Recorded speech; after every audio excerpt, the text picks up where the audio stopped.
Hello, listeners. This is Kat, and welcome back to Put Your Hands Up Podfics. This is the continuation of Swallow the Stars. This will be part 25, chapter 25, entitled Unexpected Discoveries. Hitoshi steps off the train, his eyes immediately sweeping the platform for Izuku. It hadn't been his idea for them to meet here. It had actually seemed a little irrational to Hitoshi, since Izuku could have just gone with Aizawa to UA, but he is, admittedly, grateful. The thought of walking onto UA grounds by himself again, pushing past other students and trying to find his way to the 1A classroom is a little intimidating. But Izuku, wonderful, kind, sweet Izuku, had offered without prompting to walk him from the station today. He can't even lie to himself and say that he's not nervous. Of course he is. This is his dream becoming reality. Years of bullying and people calling him a villain finally culminating in him being able to laugh in their faces with the UA Hero Course uniform firmly secured around him. But first, he has to find Izuku, something much easier said than done. They've both had stealth training from Aizawa-san, but Izuku has always been more gifted in the art of hiding than Hitoshi. He suspects it's because of the void monster living inside of him, but it could just as well be a result of Izuku's short stature and relatively low level of presence. Keeping his eyes peeled, Hitoshi starts toward the station's exit.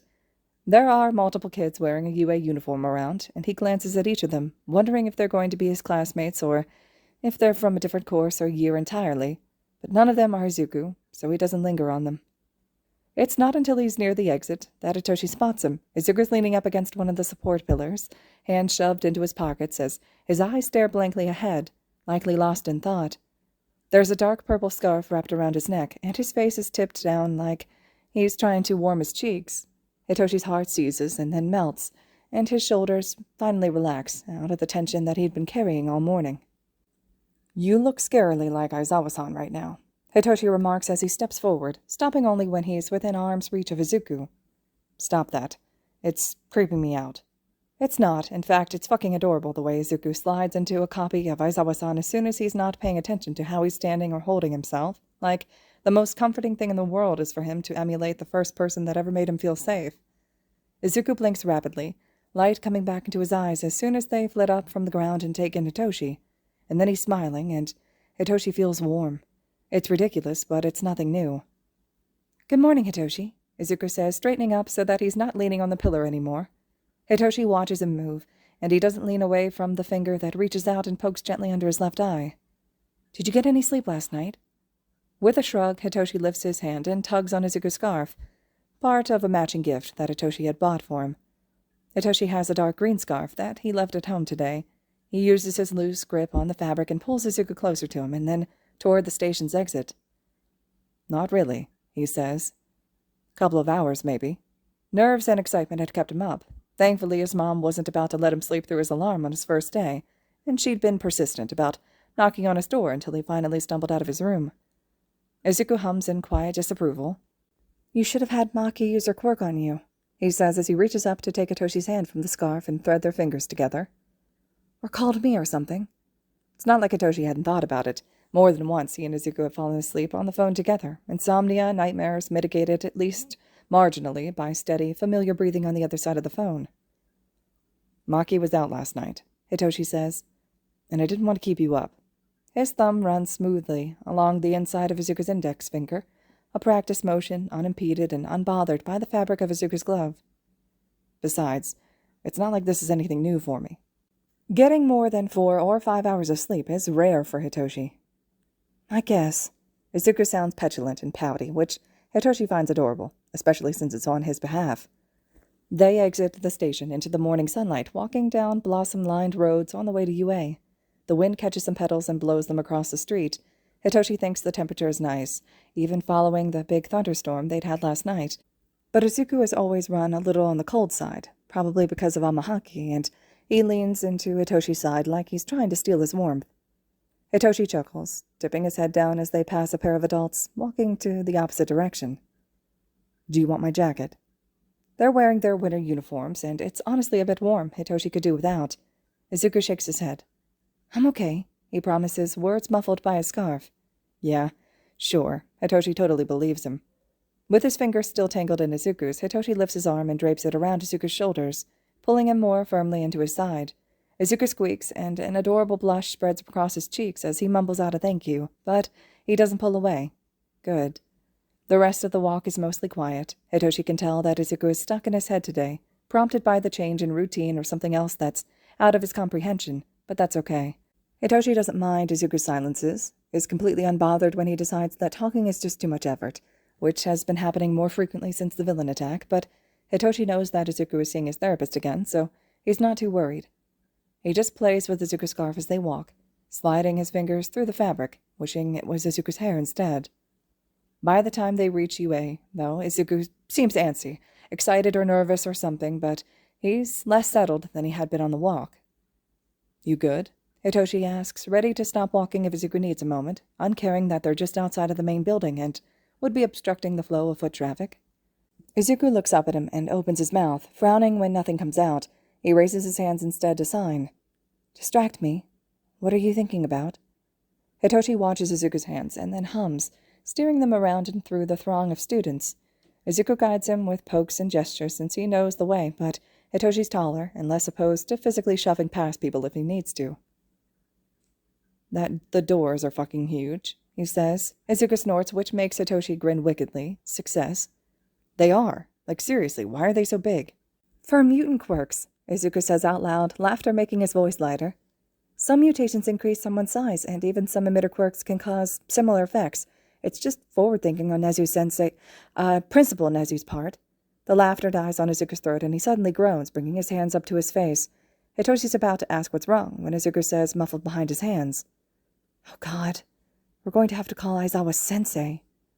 Hitoshi wants to laugh, but instead, he schools his expression and says, 700 yen. Says you call him Dad before the end of orientation. "Mean," Izuku whines, but it tapers off into a laugh when Hitoshi pokes his cheek through a gap in his fingers. Soon enough, the door to the 1A classroom looms in front of them, and Izuku wriggles out of Hitoshi's hold to yank open the door and step inside. Hitoshi watches him with a soft smile, glad to see the energy coming back to him. He supposes that, for Izuku, this must feel a bit like coming home. He'd spent a whole year homeschooling in this building, after all, and this was his main classroom while Aizawa kept an eye on him. The room is mostly empty when they walk in. 2 students linger near the back of the room, a boy with red and white hair, and a girl with a high ponytail. Izuku notices them and waves, so Hitoshi assumes that they're the other recommendation students. There's also an angry-looking blonde boy sitting across the room by the windows, chair kicked back and feet up on his desk. He's being yelled at by another boy, one that Hitoshi unfortunately recognizes as Glasses from the entrance exam. Damn, he'd been kind of hoping that self-righteous attitude had been left behind with the nerves of the exam, but apparently that's just his personality, and he could do without the volume of Glasses' speaking voice as well. There's a seating chart drawn on the chalkboard, and Hitoshi studies it quickly. Izuku's going to be sat behind the angry blonde, Bakugo Katsuki apparently, and Hitoshi is going to be behind Izuku. Aizawa-san probably put them close because it would be easy for them to sign to each other from across the room, but back to front like that will make it near impossible. Smart. Not that Hitoshi's planning on slacking off in class, but still, he has to hand it to Aizawa-san for thinking of everything. "Todoroki-kun," Izuku calls, walking down the row of desks, to the red and white-haired boy. Hitoshi follows, ever the loyal shadow, to Izuku's blinding sunlight. "It's good to see you again." "Ah, Izuku. Hello again." Todoroki looks up and down before glancing over his shoulder toward Hitoshi. He blinks slowly, very reminiscent of a cat, and then nods his head in some approximation of a bow. "Todoroki Shoto." "Endeavor's son." Hitoshi remembers Izuku talking about Todoroki, the way he didn't use his fire, and the suspicions that Izuku had about his home life. Maybe this boy will be a problem later, but for now he's being cordial, so Hitoshi can do the same. Shinso Hitoshi. Still, he can't stop himself from laying on some sort of claim toward Izuku, especially with the familiar look Todoroki had given him just a moment ago, so he reaches out and unwinds the scarf from Izuku's neck, which pulls Izuku's attention firmly back to him. Thank you, Hitoshi." Izuku murmurs, cheeks coloring a lovely pink as he takes the loose scarf from Hitoshi and tucks it into his bag. "Izuku?" Hitoshi looks over at the same time that Izuku does, taking in the angry blonde now staring directly at Izuku, but he doesn't look angry anymore. He looks like he's seen a ghost. Izuku had his hand coming up to rub the back of his head. "Yeah? Who are you?" Glasses has shut up now, and is glancing back and forth between Bakugo and Izuku.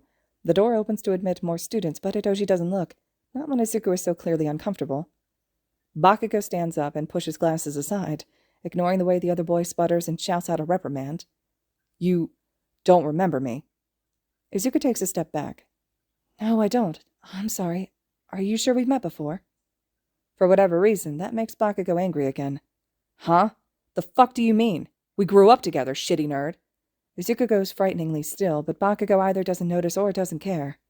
We were fucking friends until we turned 4 and then you just fucking disappeared. Oh no. No, Hitoshi needs to end this right now. He steps quickly into Izuku's space, not touching him just yet, and glares Bakugo down. Leave him alone, he hisses. Bakugo's hands pop with miniature explosions as he rounds on Hitoshi. Don't tell. Got him. As much as he hates using his quirk on other people, ones who aren't villains at least, he sees Bakugo as enough of a direct threat to Izuku right now to pull on those words and slip his control over Bakugo. Immediately, the explosions stop and Bakugo falls quiet, a distant, dazed look taking over his face. Izuku, Hitoshi murmurs, moving around to stand in front of him. He's breathing rapidly, and Hitoshi knows Izuku well enough to now recognize a panic attack on him. Hey, breathe for me, okay? Let's go outside.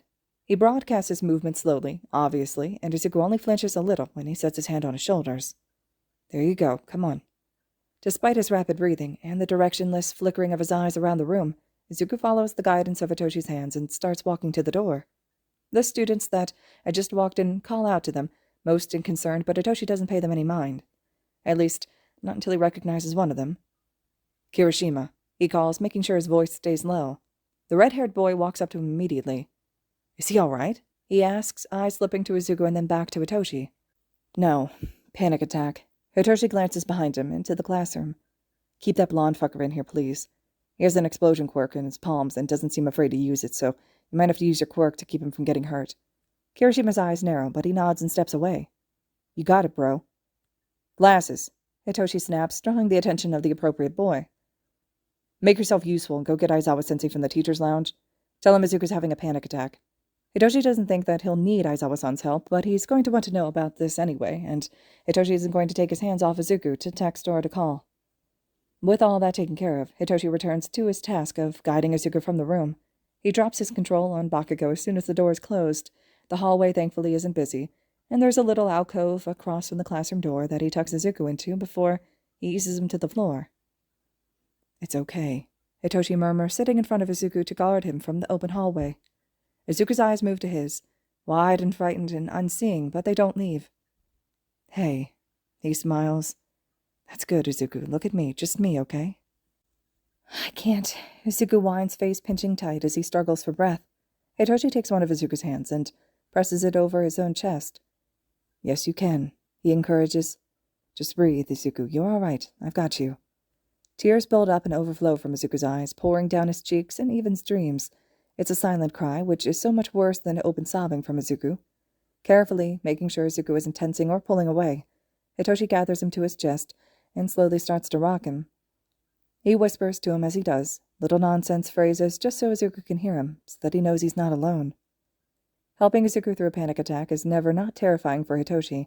He's always wondering if he should use his quirk to calm Izuku down, or if that would be more than the situation calls for, or if it would just be plain unwelcomed. He has had to, a few times outside of when Aizawa-san asked him to. 3 separate instances that Hitoshi remembers with perfect clarity. The fear in his mouth in those moments still sitting in the back of his throat like bile, but only when Izuku started hurting himself. So for now, that's Hitoshi's line in the sand, but he's always waiting for it, and more than that, always fearful that Izuku will go nonverbal when that happens, and his quirk won't work anyway.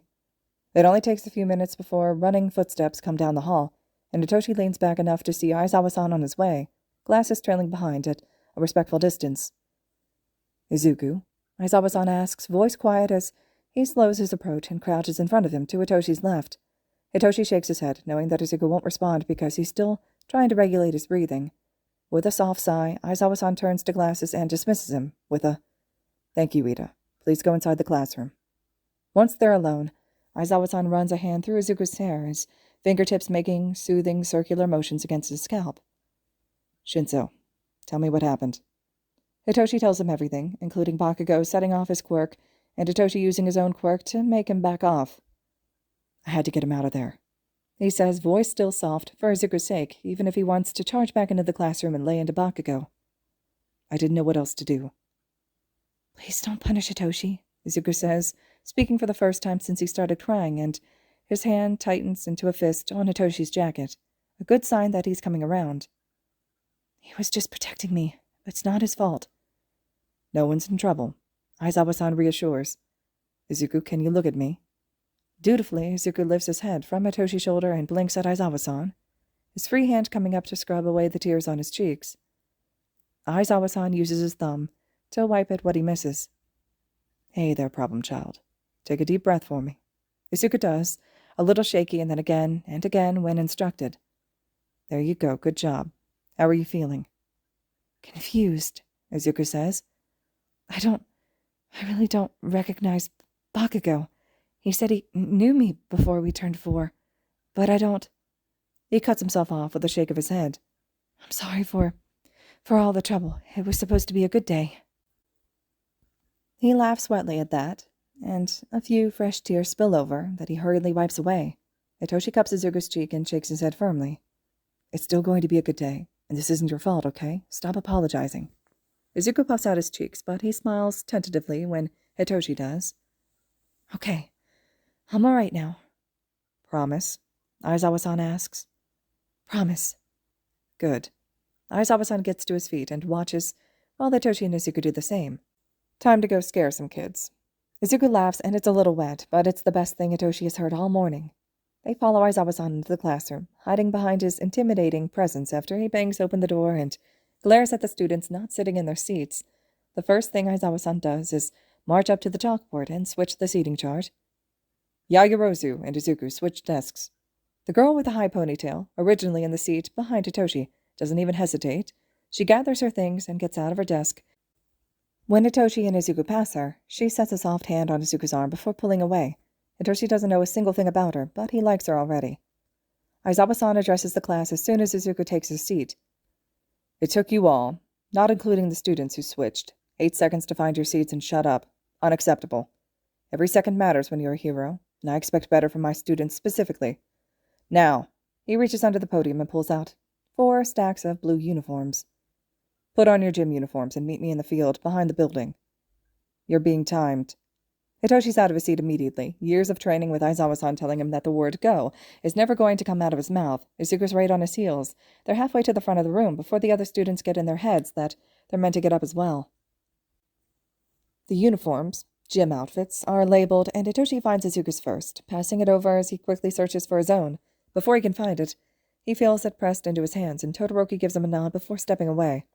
They're the first 3 out the door, Izuku quickly taking the lead to show them to the nearest changing room, and thank God for that, because it's not like they're given a map or anything, and Hitoshi definitely would have gotten lost on his own, where Hitoshi watches Izuku hesitate for a moment near his locker before sighing softly and opting to change in a stall. By the time they make it onto the field, Aizawa-san is already waiting for them. Fastest time in 2 years. Togata almost lost his record. Well done, you 3. Hitoshi knows better than to preen at the praise, but he still shares a smile with Izuku and Todoroki, though the latter doesn't return it. Hitoshi's having a difficult time reading him. Eventually, the rest of Class 1A arrives at the field, all greeted by disappointed glares from Aizawa-san. Good of you to join us, he says with a hard set to his mouth that Hitoshi is so glad isn't actually directed at him. Literally, only 3 of you have even somewhat impressed me today, and that's with the bare minimum of being punctual. Most of the students flinch at his tone, which Hitoshi doesn't really understand. Yeah, sure, Aizawa-san is scary as hell when he's mad, but he's not mad right now. This is his disappointed tone, although he supposes they don't know that, and he has always had the benefit of knowing Aizawa-san through Izuku, with Izuku translating his dad's poorer moods. We're going to do a Quirk apprehension test, Aizawa-san explains. Very similar to the fitness tests you're all familiar with from your middle school days, but this time you're allowed to use your quirks, Bakugo, he calls, producing a baseball from somewhere on his costume and tossing it to the blonde. What's your ball toss distance? 67 meters. Great. Stand in that circle and throw the ball as far as you can. Anything goes, just don't step outside of the circle. Izuku nudges Hitoshi in his side to get his attention before muttering under his breath. It's a trap. With a quick glance to make sure they're not going to get called out for talking out of turn, Hitoshi watches Bakugo wind up his throw. What do you mean? Bakugo, his quirk is explosions in his hand, perfect for propelling a thrown object really far, and Aizawa just said that we can use our quirks, so of course he's going to use his, but that just means that everyone's going to want to. Izuku says, honestly barely audible, above the explosion that booms out of Bakugo's hand. But not every part of a fitness test is going to benefit from a quirk. This is to showcase how quirks can be used during the test, but really, it's going to have a negative impact on a lot of people. Hitoshi hadn't even thought of that. His quirk isn't physical, so as soon as Aizawa-san mentioned quirk usage on the tests, he'd written the instruction off since he can't benefit from it. But the thought that using Bakugo as an example is actually a ploy to make some of the students score worse than they could, that's horrifyingly devious and exactly something Aizawa-san would do. He can't stop the grin that spreads across his face as he watches the digital screen near Aizawa-san light up with Bakugo's admittedly impressive throw distance. Excitement ripbles down the line of his classmates. "This sounds like fun!" one of them exclaims, though Hitoshi can't see who. He knows that whoever they are, fucked up though, when Aizawa-san levels them with a glare. "Fun? All right then." His face splits into a grin, the same one Izuku had when he punched Hitoshi's old bully in the face. "The student with the worst score gets immediately expelled. How's that for fun?" A lanky boy with black hair sputters. "What? But that's not fair." Aizawa-san straightens up to his full height, slouch gone in his shoulders. "What part of heroics do you think is fair? Natural disasters, destructive villain attacks, hostage situations?" The class falls silent. "If you're looking for fair, transfer to general education right now, but if you want to be a hero, then grit your teeth and show me what you're made of." "Another trick," Izuku murmurs. "What was that, Izuku?" Aizawa-san asks, eyes immediately snapping to him. Hitoshi can't help but to stiffen, that piercing gaze just close enough to be deadly. Izuku slaps a hand over his mouth. "Nothing, Dad." And that. "Dad? Did you just call Aizawa-sensei your dad?" Every student in the class is yelling, but all Hitoshi can think is that he just became 700 yen richer. It takes Aizawa-san 3 minutes to get the class under control, refusing to answer any questions about the situation that Izuku just accidentally caused. And then the tests begin. Hitoshi gives it his fucking all. He can't use his quirk, and even though he knows that, Aizawa-san isn't going to expel anyone as long as they aren't slacking off. Thank you, Izuku, you lovely angel, for pointing that out.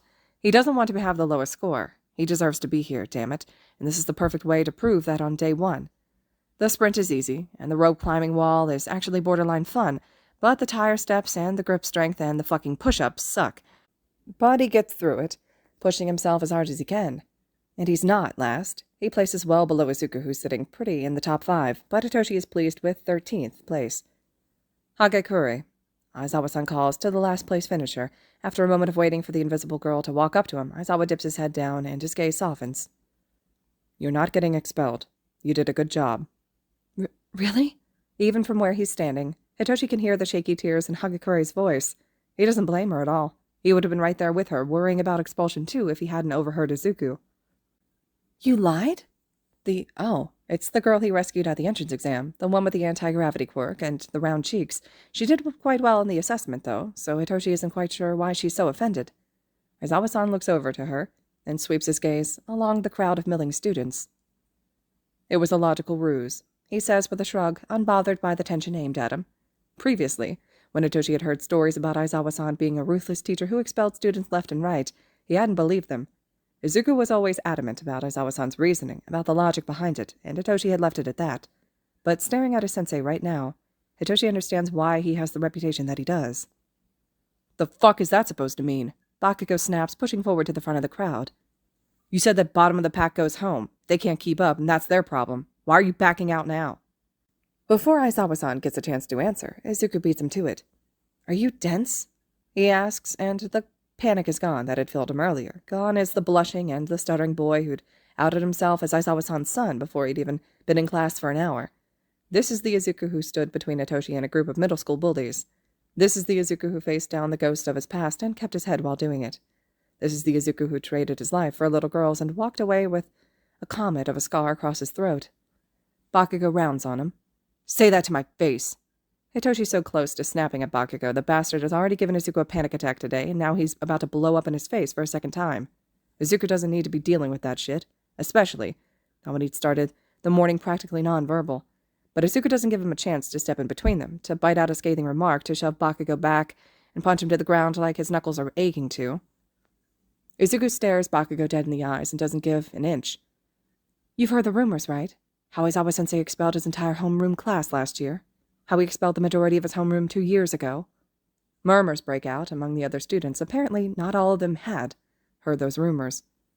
"What the fuck is that? Why do you think that is, Izuku asks, over the top of Bakugo's interruption. He's as calm as a storm, dark hair stuck to his sweaty forehead and temples like a crown of effort. Proof that he's not here to fuck around. Do you think it's because he's mean? Because he likes to see students fail? No. This is a fucking heroics class. These tests, they're not for fun. They're not just some excuse to pull us out of the opening ceremony. Aizawa-sensei isn't looking for high physical output or impressive quirk control. If he was, half the class would be expelled right now. This wasn't to measure how fast or how strong we are. This was to measure how much we're willing to push ourselves with something on the line. How many students from previous classes do you think gave up as soon as they heard the lowest scorer would be going home?